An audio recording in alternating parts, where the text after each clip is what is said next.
Hello guys, you're welcome back to the channel, and on this channel today we'll be drafting this trendy sleeve. Some people call it tulip, crisscross, overlap, or petals. I know it as petal sleeve, and that's what we are doing today. Okay, so I'll be drafting this on a pattern paper. You can make use of a fabric, but I'll suggest you make use of a fabric that is not that you can play around with, okay, in case of any mistakes. So this is the one I drafted earlier for the dress I make for myself off camera, so I just decided to do another one.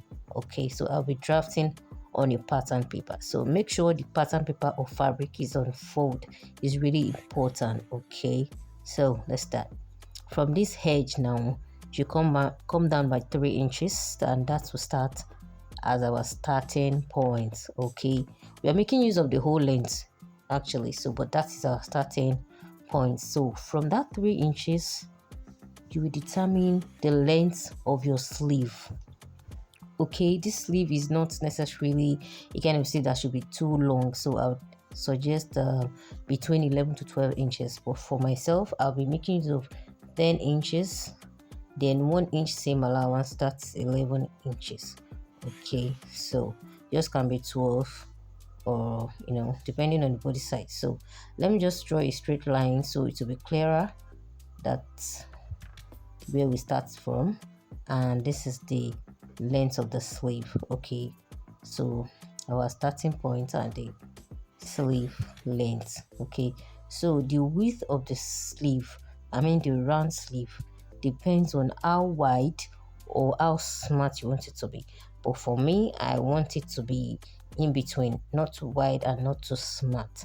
So I'll be making use of 9 inch, then 1 inch for the same allowance. Okay, the one I made earlier was actually shorter, but I just want this to be different. So this area you can just mark that 10 inch, just put a dot, just start serve as a guide for you.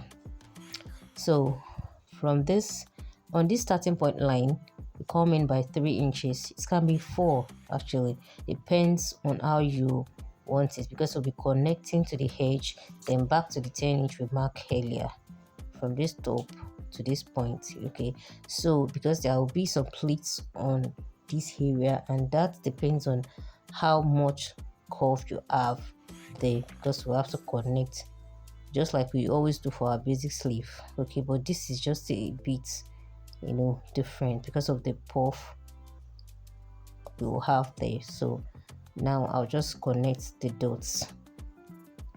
So I'll be making use of my pencil first, like I always do. If you have been following me, you would know this is what I'll do. So in case you have your drawing is not, you are not satisfied with the drawing, you can always erase it and redraw. That is with your free hand. Okay, so I'll be making use of my pencil. So just do your own too, carefully connecting to that point. Okay, do it gently, then I'll trace it out with my marker. Okay, that is when I'm satisfied with the shape. Now I'll connect the line back to that 1 inch seam allowance. Okay, so after which you have drafted it and you're satisfied, you have to cut it out. Okay, now I'll cut it out and we'll see how it look like. And see, the next thing, that is where we get our petals sleeve. Okay,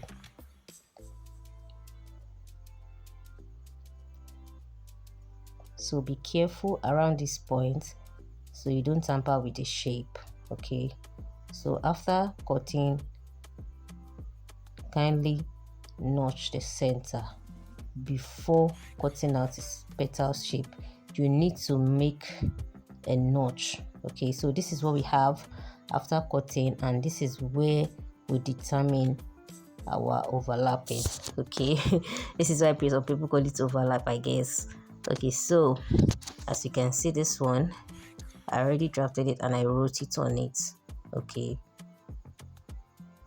this is shorter than the one I'm drafting now.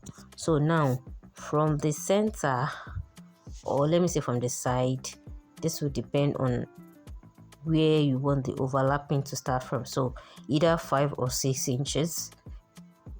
So but let's use 5 inches for this particular one. So you'll be marking 5 inch.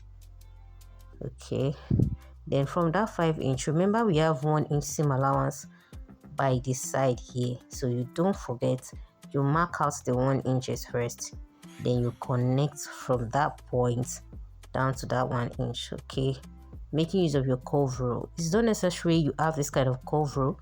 Okay, you can always do it with your free hand, but just to make it faster and easier. Okay, that's why you have tools. Sorry, it doesn't matter if you don't have curve rule, don't mind me, but it's just make it faster and easier.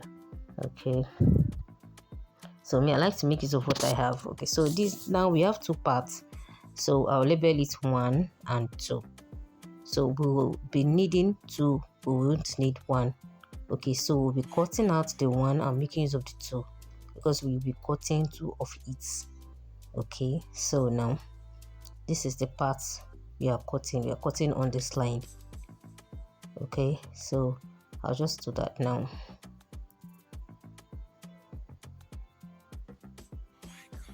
So this is what we have.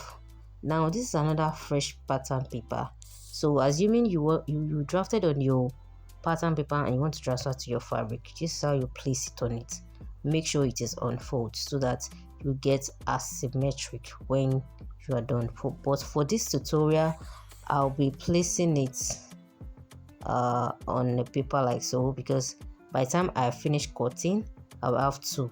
Okay, so I'll assume this plain side is the right side and the printed part is the wrong side. Okay, that's how it should be on your fabric. So I exhausted my pattern paper, so I make use of my calendar. I beg. You can always make your calendar when you're drafting. It's just that it's kind of flexible than each other. So now we would have to cut this out. So we have to. So just cut it out gently. So you can cut on fold. You can place your fabric on fold, and this is what you will have at the end. Okay, so and make sure you notch the center. Don't forget. Okay, some people are wondering if you can use you can always use a calendar now. Yeah, I used to say it. Okay, so this is it. You have to hold it down with pins. Okay, hold it down like so. I'm assuming this is where we'll stitch. Of course, that is where you stitch round and round, and that is where you have your pleats. Okay, because obviously this is wider than your armhole measurements. So by the time you stitch that part, okay, you have your accurate measurements. Okay, that is just like an addition. Okay, you have to stitch that area first before putting it on your bodice. Okay, you stitch round before you do the pleats. Okay, to be easier for you. So, and I recommend you do all the pleating or you stitching before joining into the bodice to really be easier. Trust me, that is one tip for you. So this part will be around your, this is where you will join your sleeve. Okay, by the time we are sewing this, you will see you need to do inseam finishing around here so that you will hide the seam allowance. Okay, you hide the stitches. So this is what it will look like by the time you are done and your hand is coming in like so. Isn't this beautiful? Of course, this will be on your shoulder. So the overlap and the wideness depends on you. I said it from the beginning. Okay, and this is what you look like. Okay, so guys, this will be all for this tutorial. I'll be seeing you guys in my next video. By the time we are cutting out on the actual fabric and we are sewing it, because I'll just be illustrating with maybe one sleeve. Okay, but trust me, I'll do the video. Okay, so kindly give this video a thumbs up and subscribe to my channel. See you next time. Bye.